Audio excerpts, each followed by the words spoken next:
Hola, ¿qué tal? Buenas noches a todos. Un saludo. Muchísimas gracias por acompañarnos en el día de hoy en esta plática que es nuestro primer webinar del año por parte de la Asociación Nacional Mexicana de Urgencias y Emergencias Pediátricas. Primero que todo, pues agradecerles que nos estén acompañando este día. Me presento, soy el doctor Gerardo Montes Amaya, actual presidente de la asociación.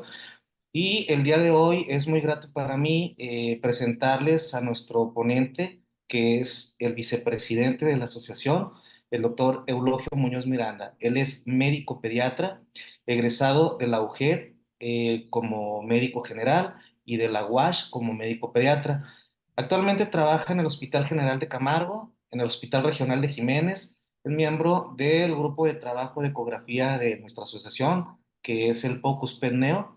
También es miembro de las guías que se están actualizando de MIA, que significa Manejo Integral del Asma, que están próximas a salir a finales de año o a inicios del siguiente año. Y bueno, también tiene un curso de ecografía en áreas críticas. El día de hoy el doctor Muñoz nos va a hablar acerca de las quemaduras y el manejo de líquidos en el paciente pediátrico quemado. Es una plática súper interesante.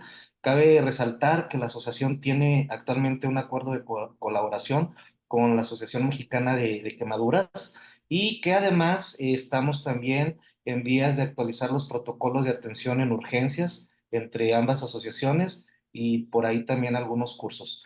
Eh, por favor, los micrófonos van a estar apagados, micrófonos y video. Si alguien tiene alguna duda, por favor pueden mandarlo, sus dudas o sus comentarios a través del chat y también les vamos a agradecer que estén por ahí mandándonos sus correos y demás para el tema de que les podamos enviar la constancia para el puntaje de certificación.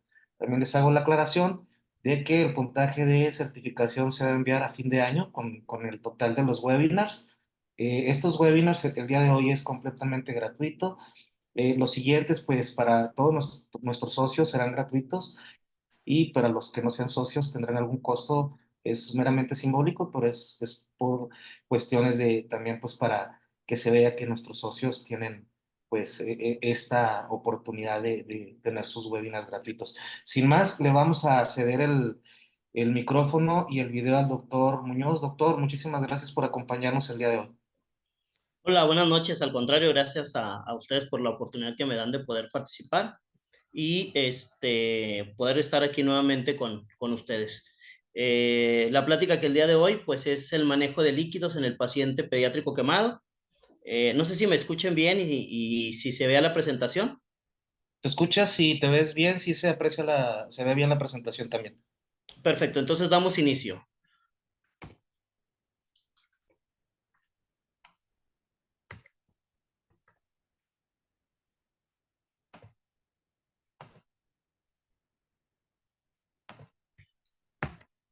Muy bien, como introducción, las quemaduras representan el segundo lugar como causa de mortalidad por traumatismo a nivel mundial, ¿verdad?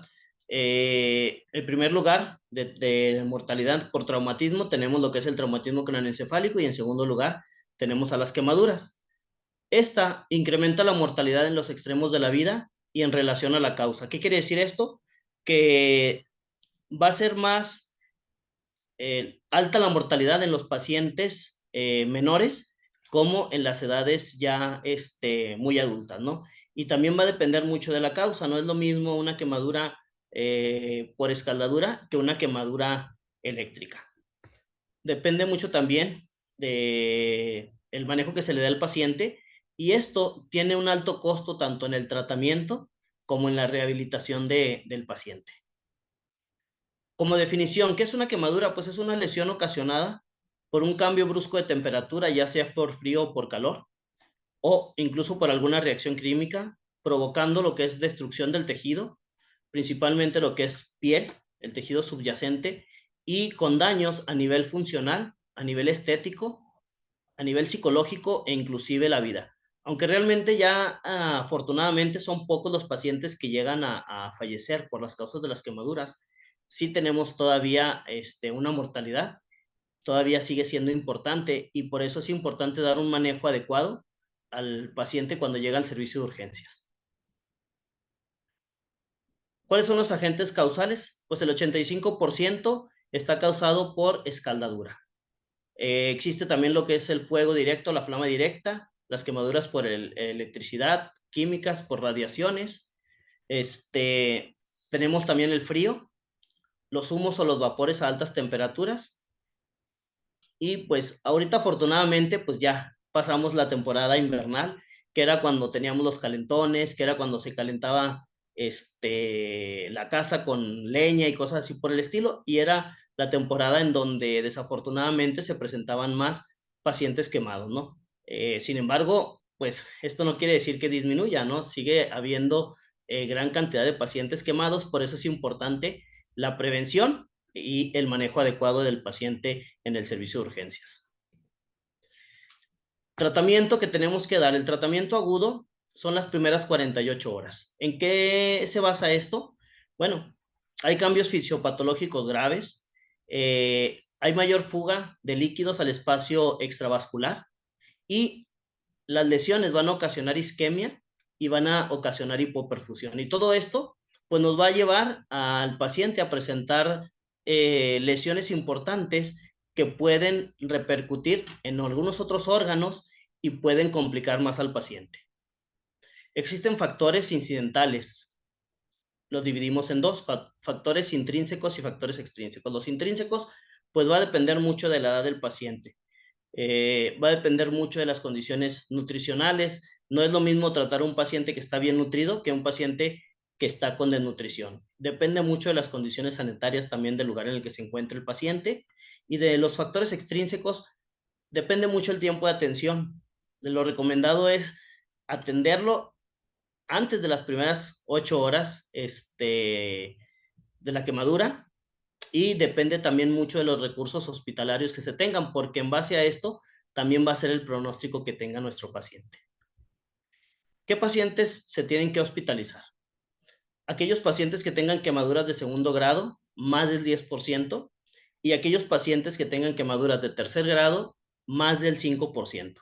Es muy importante esto porque en muchas ocasiones llega un paciente, trae el 20% de superficie corporal quemada, trae quemaduras de segundo grado y en algunas ocasiones se van a su casa. Pues obviamente ese paciente va a regresar y va a regresar descompensado y es un paciente que probablemente si le iba a ir bien, desafortunadamente pues ya no le va a ir bien.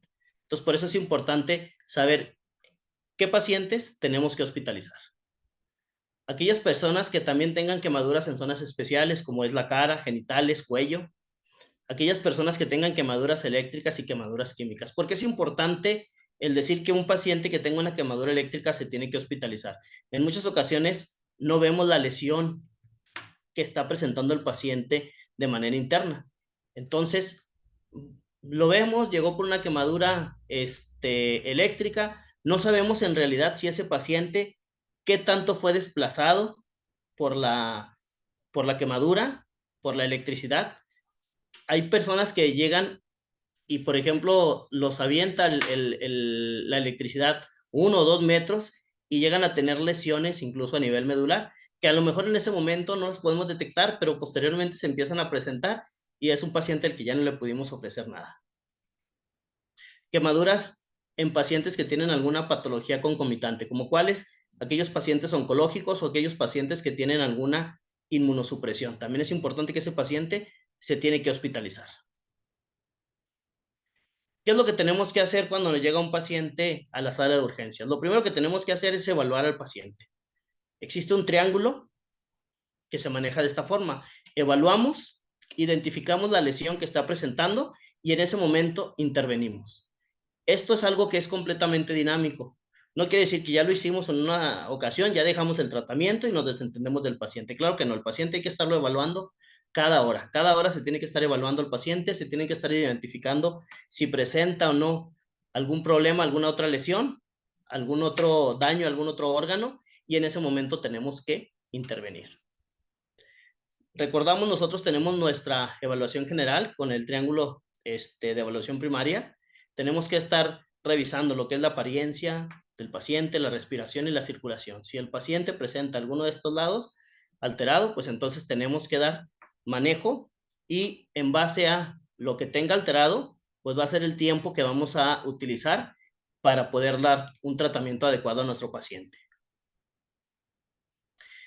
Tenemos que hacer una evaluación primaria también. La evaluación primaria, pues todos lo conocemos como una ABCDE, en donde vemos la vía aérea, revisamos tórax, la frecuencia respiratoria, el oxígeno, la circulación, el estado neurológico, la exposición de las zonas afectadas, pero en las quemaduras agregamos algo más, lo que es la F, que es el manejo de líquidos, o sea, los fluidos, que es muy importante para poder dar una atención adecuada a nuestros pacientes.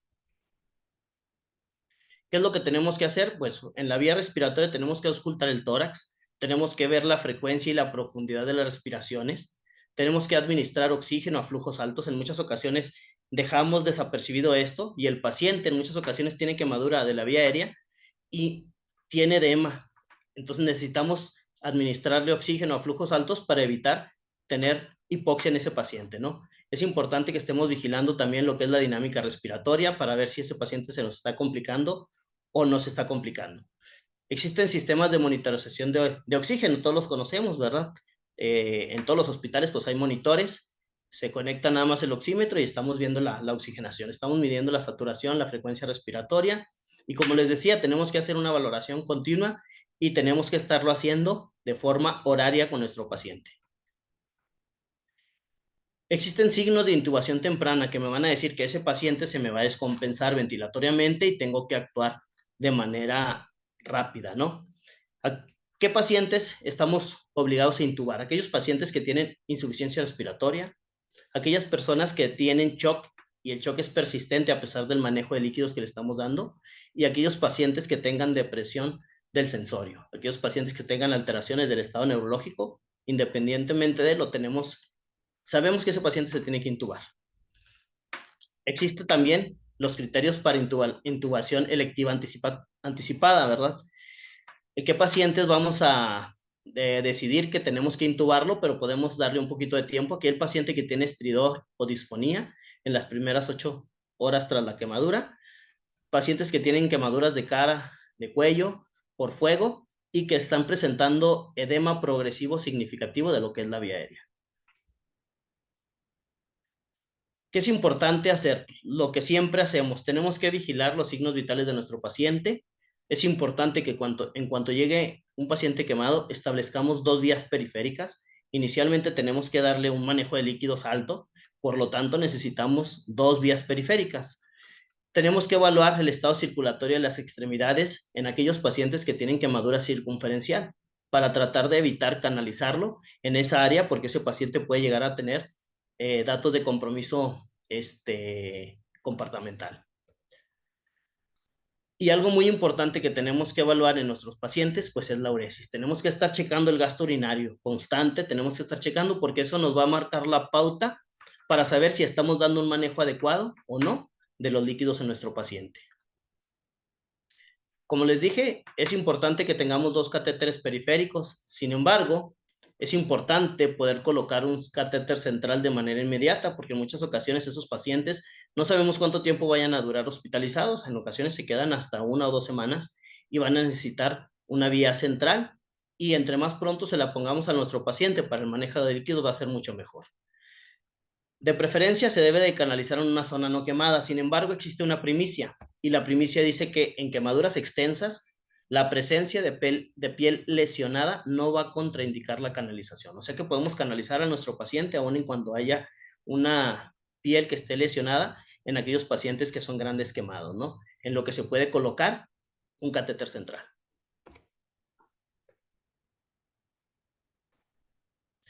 Es importante esto, retirarle ropa, joyería. Tenemos que evaluar la superficie corporal quemada y mantener la temperatura de nuestro paciente también, para evitar mayor fuga de líquidos. En relación a lo que es la superficie corporal quemada, pues antes de pasar a la superficie, tenemos que determinar o clasificar nuestra quemadura, ¿no?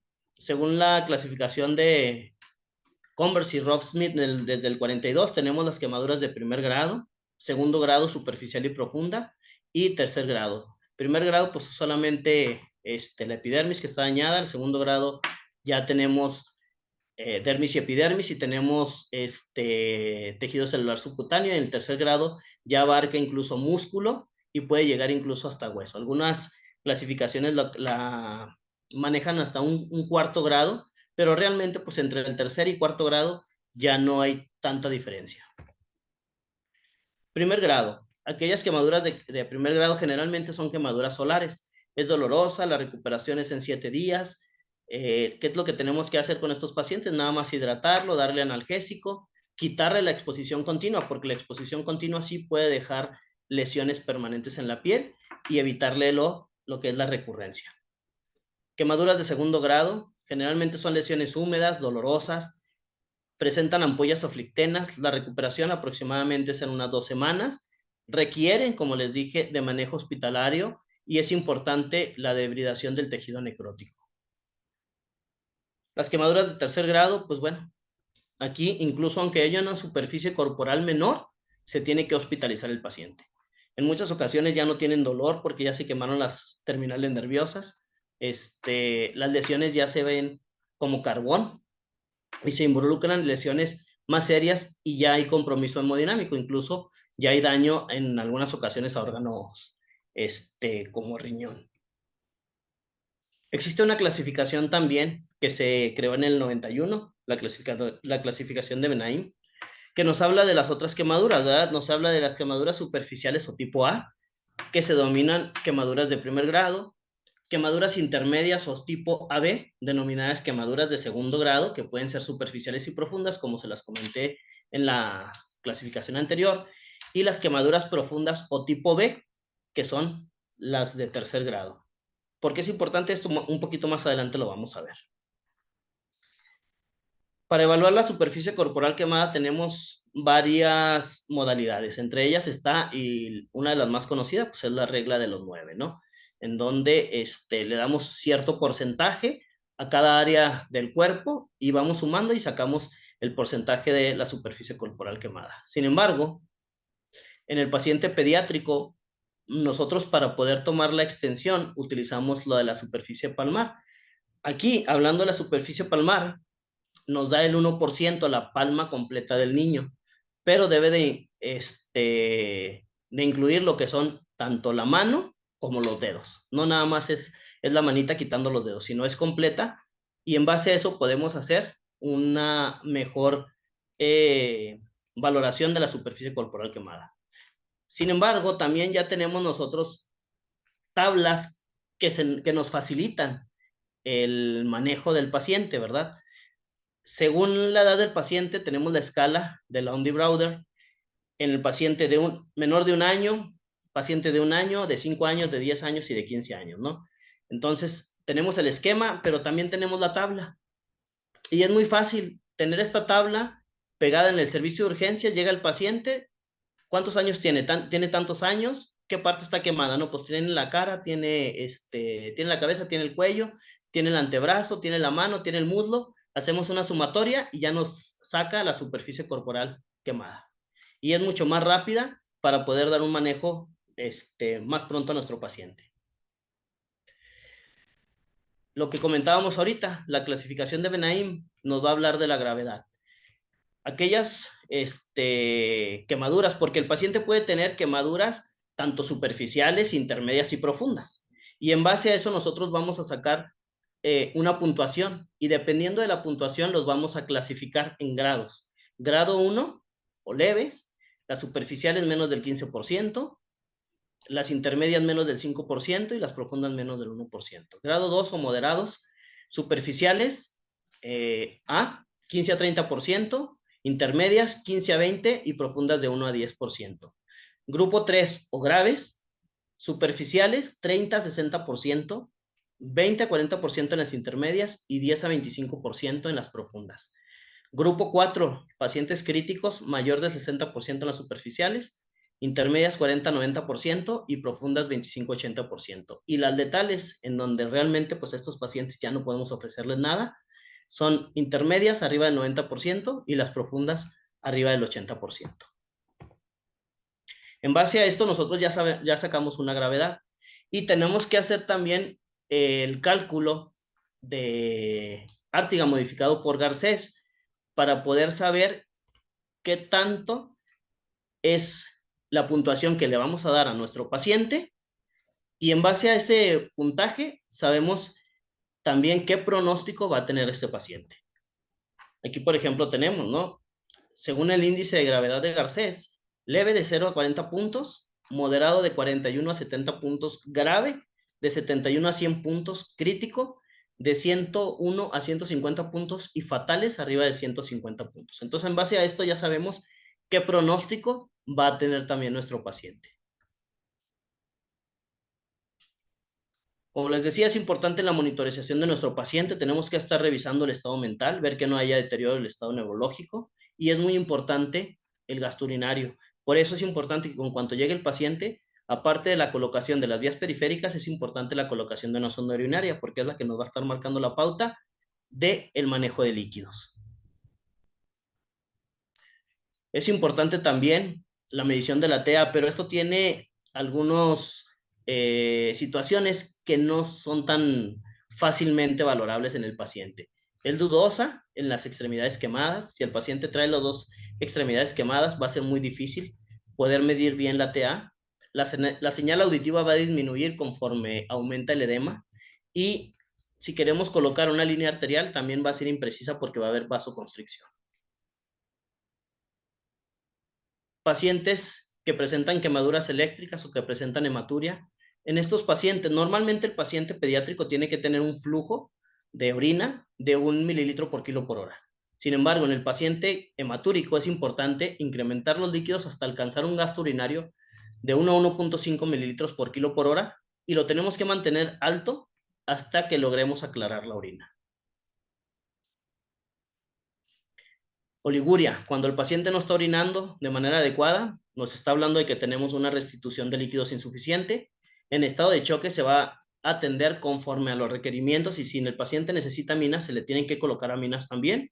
Y como les dije, la evaluación es horaria. Cada hora tenemos que estar checando el gasto urinario para saber si vamos a incrementar o vamos a disminuir los líquidos en nuestro paciente. Poliuria, cuando el paciente está orinando más, que ya tiene un flujo urinario de más de 1.5 a 2 mililitros por kilo por hora, es importante que veamos que tal vez nos estamos pasando con los líquidos. Es importante en ese momento disminuir el flujo urinario, el flujo de líquidos, perdón.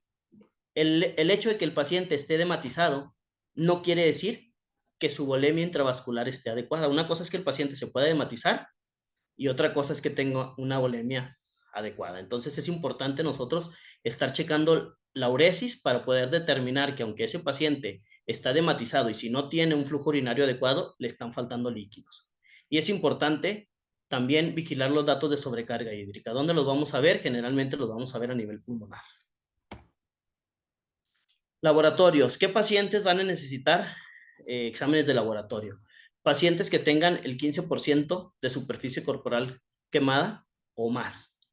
Se tienen que repetir según la respuesta del paciente, y es importante que nosotros tomemos en cuenta que tenemos que medir lo que son las enzimas de destrucción muscular, la TGO, la mioglobina, la CPK, inclusive la troponina.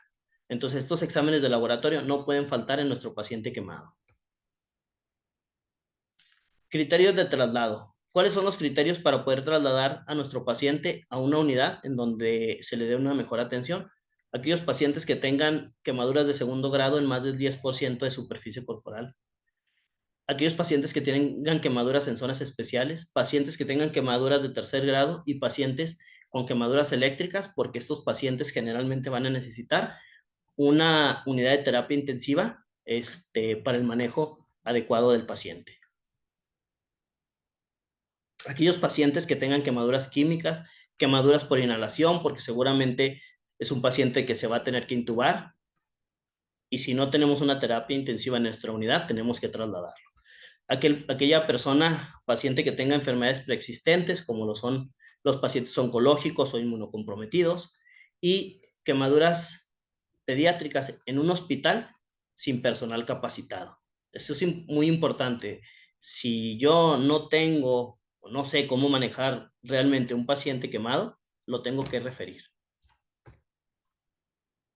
Existen predictores de volúmenes altos de restitución hídrica, que nos van a decir, a este paciente le tengo que poner mucho líquido. ¿Cuáles son estos predictores? Lesiones asociadas, por ejemplo, algún paciente que tenga alguna lesión previa ya, algún daño, seguramente va a necesitar volúmenes altos. Aquel paciente que tenga una lesión eléctrica, una quemadura eléctrica, también va a necesitar volúmenes altos.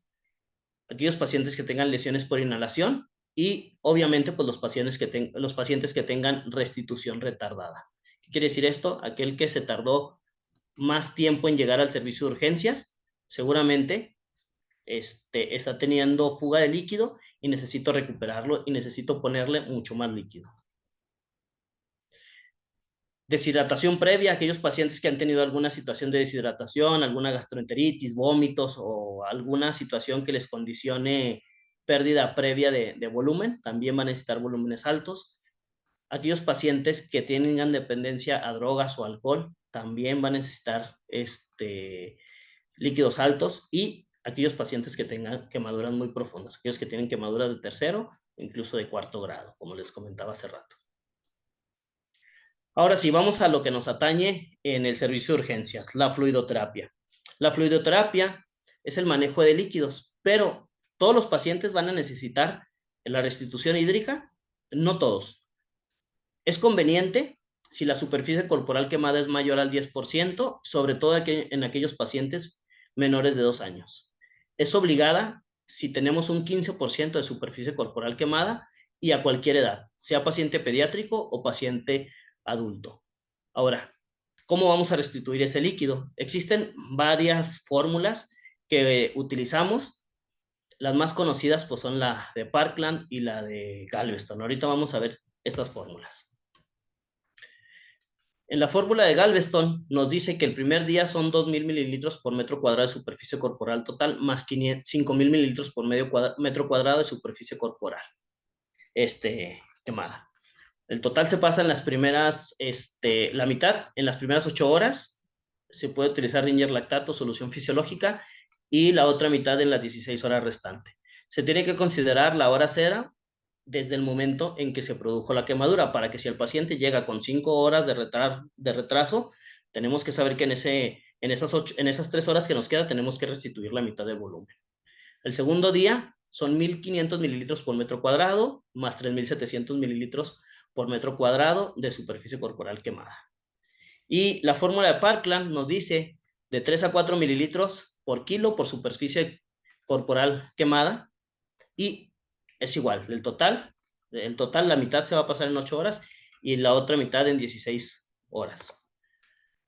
Existe la fórmula de Cincinnati que nos dice que son 4 mililitros por kilogramo de peso por superficie corporal quemada, más 1.500 mililitros de mantenimiento.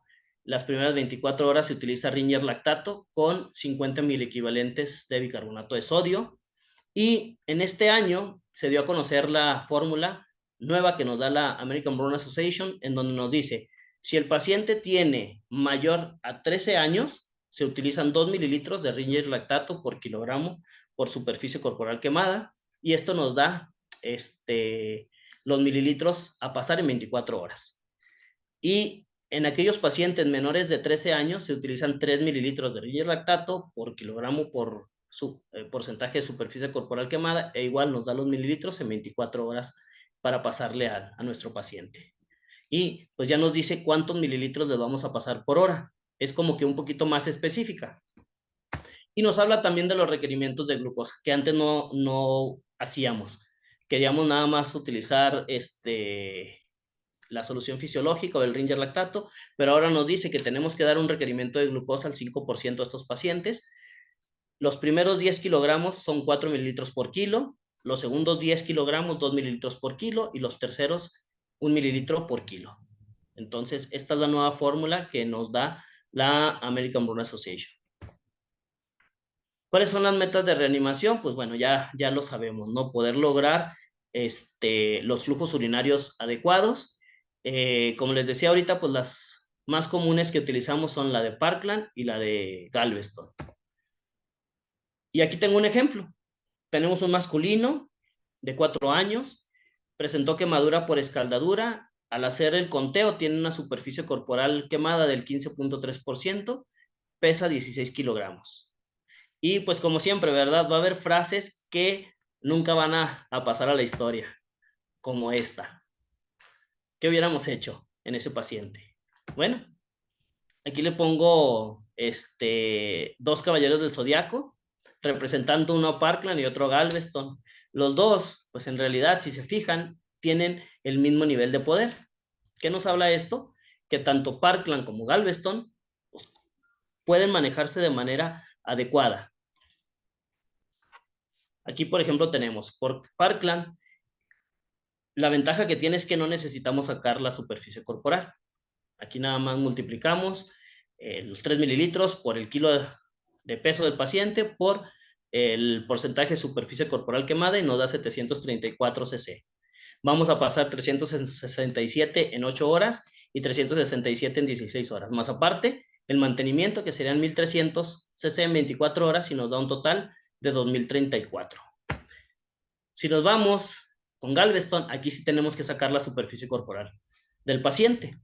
Multiplicamos 5000 por 0.15, que es la superficie corporal del paciente, perdón, que es la superficie corporal quemada, nos da 750, igual 375 en 8 horas, 375 en 16 horas, y el requerimiento son 1320 en 24 horas. Entonces nos da un total de 2070 cc para 24 horas.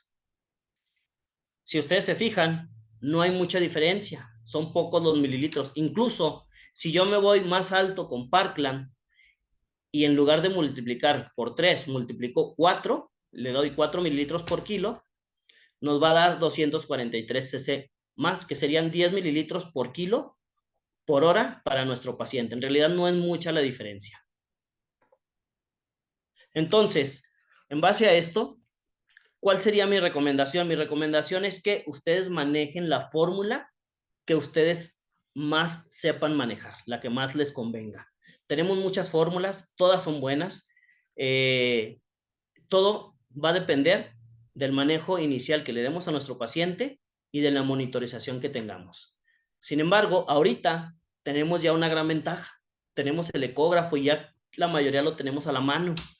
Y es por eso que también es importante que nosotros podamos hacer una monitorización ecográfica de nuestro paciente. ¿Por qué pedimos hacerlo? Porque es de fácil acceso, es rápida, es económica y es reproducible. Lo podemos hacer las veces que nosotros queramos hacerlo. O no que queramos, que necesitemos hacerlo, porque no es de querer, es de necesitar.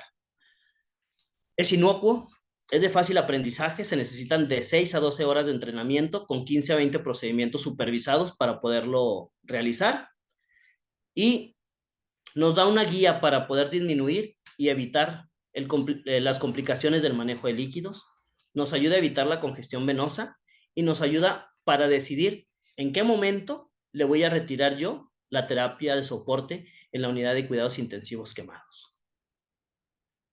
Aquí, por ejemplo, tenemos qué pacientes son los que se justifican la monitorización ecográfica. Generalmente, pues aquellos pacientes que tengan quemaduras mayores al 30%, quemaduras eléctricas, y en aquellos pacientes en donde no estemos alcanzando las metas de tratamiento. Si recuerdan, la meta es mantener flujos urinarios adecuados de 1 mililitro por kilo por hora y en hematurias o en lesiones eléctricas de 1.5 mililitros por kilo por hora. En esos pacientes es importante que nosotros hagamos una monitorización ecográfica. Aquellos pacientes que tengan inestabilidad o deterioro hemodinámico respiratorio, aquellos pacientes en donde estemos sospechando que están sépticos y se sugiere que aquellos pacientes que llegan 8 horas después de la quemadura a su ingreso para poder tener también un basal. ¿Cómo lo hacemos? Pues bueno, a través de POCUS, ¿no? Hacemos una evaluación multinivel y podemos hacerlo a nivel cardíaco y pulmonar. Utilizamos el Roche para ver si el paciente, cómo está contrayéndose ese corazón, si hay falta de líquido o ya nos estamos pasando de líquidos, o si el paciente está bien la contractilidad o no está bien, o si requiere el manejo de aminas, ¿verdad? Dependiendo del protocolo de Roche, tomamos la decisión qué es lo que va a necesitar ese paciente. Y también FOLS. En FOLS, pues aplicamos líquido, nos vamos al pulmón para ver que no lo estemos congestionando. A grosso modo, ¿verdad? Pero es importante poder hacerlo para que de esta manera podamos dar un mejor manejo a nuestros pacientes. Por ejemplo, tenemos pues el paraesternal eje largo, en donde vemos la contractilidad del corazón que está normal. Tenemos la ventana subsifoidea. Vamos y medimos también la vena cava inferior, que vemos que la distensibilidad que tiene está normal. Y aquí vemos también la vena cava inferior, la medición de esa vena cava inferior está normal también. Entonces, el paciente pues, no requiere mayor aporte de líquidos. Y aquí vemos a nivel pulmonar también. Ahora nos vamos a pulmón y revisamos y vemos cómo están. Aquí ese paciente pues ya empezamos a tener líneas B más confluentes y posiblemente ese paciente ya nos estemos pasando de líquidos. ¿Qué otro protocolo se utiliza? El protocolo VIXUS. El protocolo VIXUS nos habla para ver congestión un poquito más allá de lo que nosotros normalmente vemos a nivel cardíaco y a nivel pulmonar. En nosotros vamos a hacer una evaluación un poquito más amplia en lo que es revisar lo que es hígado y revisar lo que es riñón. Ahorita le vamos a ceder un poquito la palabra al doctor Gerardo para que nos apoye un poquito con el manejo de VIXUS. Aquí generalmente pues nos vamos y medimos la vena porta, se mide las hepáticas y vemos el flujo que esté normal para saber que ese paciente no está congestivo todavía. Y nos vamos a las renales también.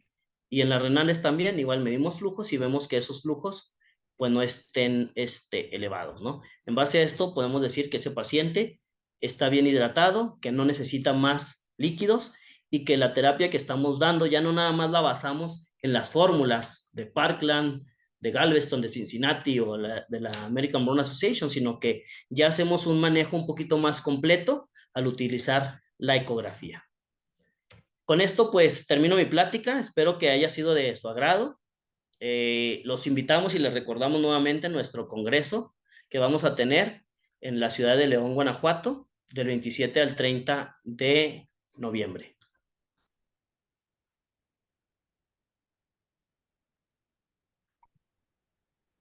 Entonces, le cedemos la palabra al doctor Gerardo para que nos Hola. apoye un poquito con VIXUS y por ahí el doctor Álvaro quería comentar algo también. Sí, Eulogio, tenemos por aquí unas preguntas. Bueno, antes de yo ampliar un poquito sobre la ecografía, que ya bien lo comentaste, no sé si puedas regresar un poquito a donde viene lo de Parkland, que es una de las preguntas que comentan que faltó por ahí lo de los requerimientos basales. Yo recuerdo que sí lo comentamos, ¿no? Que Sí, Parkland se utiliza 3-4 por kilo de peso por superficie corporal quemada. Pero además se tiene que agregar aparte de esa reposición en agudo, de esa reanimación hídrica, se tiene que dar un aporte más para atrás, ¿no? Donde viene, se tiene que dar un aporte de los líquidos basales. Creo que es un poquito más para atrás. sí, Y es aquí, ¿no? ahí está. Ok, ok. Aquí está, son 3 a 4 mililitros por kilo de peso, más aparte, los primeros 10 kilogramos son 100 mililitros por kilo en 24 horas, los segundos 10 son 50 y por cada kilo de peso arriba de los 20 son 20 mililitros por kilo. Sí, básicamente es utilizar la fórmula, pues soluciones Holiday y Segar para el requerimiento basal, ¿no? Que es Así lo que es. mencionaste aquí como mantenimiento. Sale, bueno, entonces por ahí ese ya lo comentamos. Bueno, si gustas adelantarle un poquito a lo de los protocolos, Roche, Falls,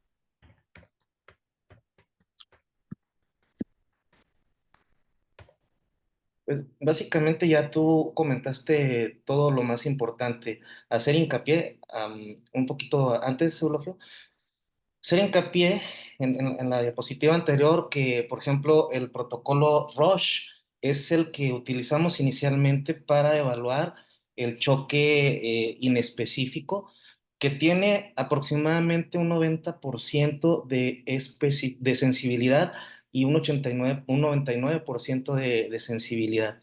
Entonces, son unos protocolos bien interesantes. El Roche nos sirve como manejo inicial para determinar qué tipo de choque se trata. En el caso de las quemaduras, pues casi siempre puede ser un choque hipovolémico o puede ser un choque distributivo, dependiendo de cómo se esté manifestando. Y una vez ya lo comentaste, una vez que ya iniciamos un manejo con líquidos, utilizamos el protocolo FALS, que es también ahí mismo en urgencias, para determinar cómo se está comportando nuestros pacientes. Protocolo FALS significa Fluid Administration Limited by Lung Sonography, o sea, es la administración de líquidos y la que va a estar limitada de acuerdo a la ecografía pulmonar. Entonces, nada, básicamente son esos puntos un poquito más álgidos, ¿no? Le das la siguiente. Recordar que en cuestión de evaluación cardíaca, pues lo único que hacemos es una evaluación cualitativa para determinar si el corazón está o no dilatado, por ejemplo, las cavidades, funciona o no funciona bien, está a lo mejor hiperdinámico, hipodinámico, etcétera, y de ahí ir englobando qué tipo de choque está manifestando, sin meternos más allá de alguna otra situación. No somos cardiólogos, pero nos sirve de manera cualitativa para determinar cómo está funcionando el corazón y la vena cava inferior, de acuerdo a su diámetro. Hay un artículo de Caturia donde nos da el diámetro de acuerdo al grupo etario. De acuerdo a su diámetro y a su índice de distensibilidad, vamos a determinar si el paciente amerita o no amerita uso de líquidos y si potencialmente puede o no respondernos. La siguiente, una vez ya cuando nosotros empezamos bueno, que es el índice de distensibilidad, la que sigue, doctor, cuando ya nosotros iniciamos el uso de líquidos, muchas veces antes decía un paciente chocado da líquidos hasta que crepite el pulmón. Eso ya ha cambiado, o sea, se ha restringido bastante el uso de líquidos por la evolución que se ha visto que tiende más al deterioro con un alto aporte de líquidos. En este caso, si nosotros vemos que ya empiezan a aparecer estas líneas que son líneas B, significa que ya estamos sobrecargando el pulmón y hay que disminuir el aporte, ¿no? Esto es bien importante porque estas líneas aparecen mucho antes incluso de que haya estertores crepitantes en pulmón. Nos da un parámetro muy rápido, muy dinámico para saber si ya el aporte, pues nos estamos yendo un poquito. La que sigue, doctor. Y bueno, como comentaste, el uso del VIXUS, ya esto no nos corresponde tanto en urgencias. Para determinar si hay una congestión venosa, pues debemos de tener cierto tiempo de manejo con aporte de líquidos. Esto es más para terapia intensiva, pero es importante saber que es parte de lo que estamos ya, como comentamos, ¿no? Tratando junto con la Asociación Mexicana de Quemaduras, pues estamos tratando de ya incluirlo dentro de los protocolos de atención en el paciente pediátrico quemado, no solo por parte de nosotros que nos enfocamos al área de urgencia, sino en lo global. Es otro protocolo ecográfico que queremos ya ingresar. ¿Por qué? Porque normalmente cuando vemos que hay una alteración en los flujos venosos, sobre todo de las arterias renales, sabemos que hay una congestión venosa muy importante, ¿no? Obvio, después de que la cava inferior está muy distendida, ¿no? Está con un diámetro muy amplio, pues ya sabemos que potencialmente puede haber una, una congestión venosa. Bueno, por aquí hay más comentarios. Voy a empezar con las preguntas que nos hicieron, Eulogio. La primera es si siempre se deben de retirar las flictenas o qué consideras tú, ¿no? Del manejo, puede ser manejo abierto o manejo cerrado. Mira, eso va a depender del cirujano. El cirujano es el que debe tomar la decisión si va a hacer o no va a hacer escalectomía.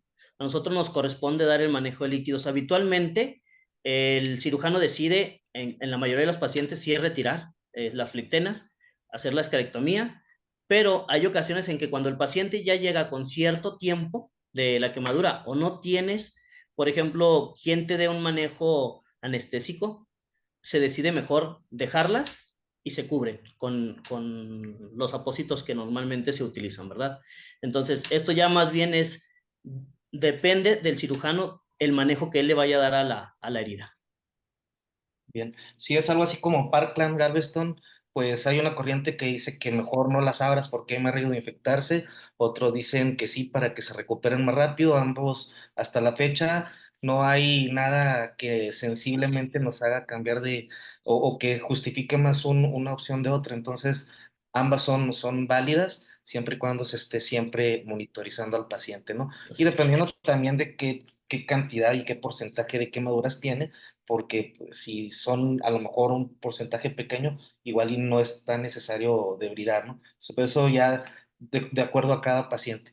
Bueno, Así había es. un doctor que tenía la mano levantada, no sé si por aquí todavía lo estás viendo, Doc. No, ya no lo veo, pero era el doctor Álvaro. Doctor Álvaro, si gusta, podemos. No sé si pueda encender su micrófono para hacer su pregunta.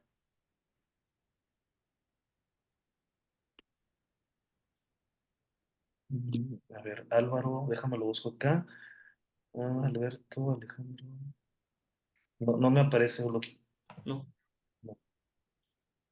Sí, dice que no Bueno, puede activar el micrófono. sí, es que le iba a dar la oportunidad, pero bueno, que nos la mande por el chat. Aquí hay más preguntas y las va a ir contestando el doctor poco a poco. ¿Qué opinas del uso de las aplicaciones para celular para calcular la superficie corporal quemada? Mira, son buenas las aplicaciones. Sin embargo, ya tenemos la escala del Only Router, ¿no? Entonces, yo creo que es mucho más fácil. Todos tenemos el acceso a poderla tener en nuestro servicio de urgencias y es bien rápido. O sea, llega el paciente, lo desvistes, ves qué partes están quemadas, haces la sumatoria y en ese momento ya sacaste la superficie corporal quemada del paciente. Las aplicaciones son buenas, sí, sí son buenas, pero creo que si ya tenemos un apoyo didáctico, podemos utilizarlo también. Ok. Otra pregunta es, de las quemaduras eléctricas, ¿cuál tiene peor pronóstico? ¿La provocada por corriente alterna o corriente directa? ¿Y qué alteraciones electrocardiográficas son las más frecuentes? Mira, en realidad yo estuve buscando, pero no mencionaba ahí cuál es la que tiene más peor pronóstico, ¿no? Aquí lo importante de la quemadura eléctrica es saber que el paciente se tiene que hospitalizar porque efectivamente va a tener alteraciones electrocardiográficas, va a tener lesiones musculares, no nada más a nivel cardíaco, sino la lesión muscular va a ser en todos los músculos, pero obviamente va a afectar a nivel muscular, cardíaco y lo que va a presentar pues van a ser arritmias. Entonces el paciente presenta arritmias y puede presentar incluso trombos y más complicaciones. En realidad no encontré yo si alguna u otra de las corrientes ocasione más lesión que la otra, pero lo que sí es que se tiene que hospitalizar. Todo paciente con una quemadura eléctrica tiene que ser hospitalizado, manejado con flujos altos y el flujo tiene que tener un flujo urinario de más de 1 a 1.5 mililitros por kilo por hora. Sí, ahí yo voy a ahondar un poquito más. La corriente alterna en general no alcanza el voltaje que alcanza la corriente directa y la diferencia que tiene es que es menos lesiva que ¿sí estoy bien? No, la corriente Sí. directa es la que tiene menos voltaje que la corriente alterna. La corriente directa es como las baterías de los carros, entonces esa no tiene gran voltaje y tiene mucho menos, es menos lesiva. La corriente alterna sí que es un poquito más compleja, te provoca la lesión más común es fibrilación ventricular, pero aquí también es importante recordar cómo está el arco eléctrico. Para que haya lesión miocárdica, debe de pasar de izquierda a derecha o derecha a izquierda, no importa dónde es la entrada y dónde es la salida. Que por ejemplo me ha tocado, ¿no? Que dicen, bueno, es que toqué un cable con la mano derecha y el pie derecho lo tenía descalzo y todo. Entonces toda el área donde va la descarga es por el lado derecho y generalmente tiende a no haber tanto daño miocárdico. Sin embargo, si entras por cualquiera de los dos lados en brazo o algo y tu salida es en pie izquierdo, ahí sí es más factible que tengas una lesión y una lesión grave del miocardio. Entonces eso también es bien importante si estás en líquido y demás, todo eso incrementa el riesgo de que haya más lesión. A ver, deja por acá, dice, ¿se usan electrolitos, sí o no? ¿Y a partir de qué momento? Mira, los electrolitos se pueden utilizar después de las 48 horas. Aquí lo que nos piden es utilizar soluciones cristaloides y si te fijas, la American Burn Association pues nos pide que utilicemos Ringer lactato. Ujú. Ya es lo que nos pide que utilicemos y que utilicemos aporte de glucosa básicamente las primeras 48 horas. Después de las siguientes 48 horas, dependiendo de los exámenes de laboratorio que tenga el paciente, si vemos alteraciones electrolíticas, se utilizan aporte de electrolitos, pero eso sería hasta después de las 48 horas. ¿Algún comentario sobre las lesiones térmicas por frío? Mira, de las lesiones térmicas por frío, aun y cuando nosotros estamos en un área en donde hace mucho frío y el clima es extremoso, nosotros casi no las vemos, ¿eh? Es muy raro ver alguna lesión por frío. Generalmente se ven más en aquellas personas que andan mucho en lo que son las montañas y que pues están en aquellas áreas, ¿no? Entonces, experiencia, nosotros la verdad es que no tenemos en el manejo de esos pacientes de las lesiones de quemaduras por frío, pero se supone que la quemadura se maneja exactamente igual. ¿Qué es lo que tenemos que hacer con el paciente? La temperatura, mantenerle la temperatura, la hidratación y obviamente en ese caso siempre es importante también la medición de los flujos vasculares para saber si esa extremidad o esa lesión hay buen aporte de flujo sanguíneo o no. Sí. Y otra vez la ecografía nos está hablando, ¿no? Exactamente. Bien. Al momento, el doctor Álvaro Gerardo, me imagino que es él, al momento de Sí. referir al paciente, ¿se aplica sulfadiacina? ¿Se cubre con vendaje húmedo o seco? Mira, lo recomendado es utilizar vendaje húmedo. Las lesiones se tienen que irrigar, ¿verdad? No se recomienda ya la utilización de sulfadiacina, a menos de que sea lo único que tengas para cubrir al paciente en lesiones extensas, ¿verdad? Yo acabo de ir al Congreso de Quemaduras y en el Congreso de Quemaduras, híjole, hay un montón de cosas que podemos utilizar. Incluso ahí platicaron y preguntaban sobre la sulfadiacina de plata y decían, si es lo único que tienes para utilizar, pues lo utilizas, ¿verdad? Pero lo recomendado es mantener la lesión húmeda, hidratada, trasladar al paciente o si tienes la posibilidad de cubrir esas lesiones con los parches hidrocoloides, que son parches especiales, se utilizan y santo remedio, ¿no? Incluso ahí ya existen geles, existen sprays que te ayudan a cubrir la lesión.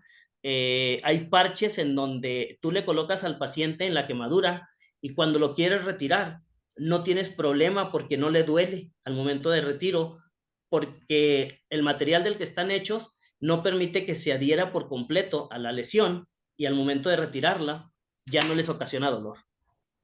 Entonces ya sería una plática un poquito más extensa sobre el manejo, pero la verdad es que existen un montón de cosas para poder manejar a nuestro paciente, ¿verdad? Así es. ¿En qué momento se usan antibióticos y cuál sería el de primera línea? Mira, los antibióticos, aquí va a depender de las características de la quemadura, ¿verdad? Si vemos que la quemadura del tiempo, para empezar del tiempo, si es un paciente que ya llega con más de 8 horas, no sabemos qué manejo le dieron a ese paciente, cómo estuvo manejado, ni qué tratamiento previo tuvo, si le pusieron alguna cosa, porque hay gente que llega y le pone telarañas y le pone cosas así por el estilo, ¿no? ¿O en qué Entonces, entorno también estuvo? sí, exacto. Entonces, la recomendación aquí sería, en aquel paciente que llega después de 8 horas con nosotros, iniciar esquema de antibiótico y lo recomendado es iniciar con el microorganismo que normalmente nosotros tenemos en piel y es el que pues penetra generalmente pues Staphylococcus aureus. Entonces tendría que ser uno dirigido hacia estafilococo, que pudiera ser dicloxaclinda y en base a la evolución de nuestro paciente, tomar la decisión si progresamos o no progresamos ese esquema antimicrobiano. Perfecto, perfecto. Creo que son todas las preguntas. Nos comentan si puedes compartirles la presentación. Sí, claro que sí. Te la envío y se las hace llegar a su correo. Bueno, por supuesto, ahí le decimos a Flor que se las envíe. Ok, Eh, perfecto. Hacer en formato PDF porque es más fácil de enviarla, Sí. pero claro que sí se puede compartir ahí la presentación. Bueno, creo que son todas las preguntas y no sé si alguien más tiene alguna pregunta. Estamos a la orden y no, pues creo que ya son todas. Bueno, pues nuevamente, doctor Muñoz, muchísimas gracias. Muy interesante su presentación, muy enriquecedora. La verdad es que parte de los cambios que se han ido haciendo, pues los has comentado. El uso ahora de la ecografía, que ya es algo bien importante. Bueno, se me hace una sesión súper completa. Te están felicitando mucho de varias partes del país y muy merecido, un gran reconocimiento al doctor Muñoz, que además es un gran amigo mío. Y pues muchísimas gracias a todos por acompañarnos. Los esperamos el próximo mes, otra sesión muy buena, muy interesante. Los invitamos a que se unan a nuestra asociación.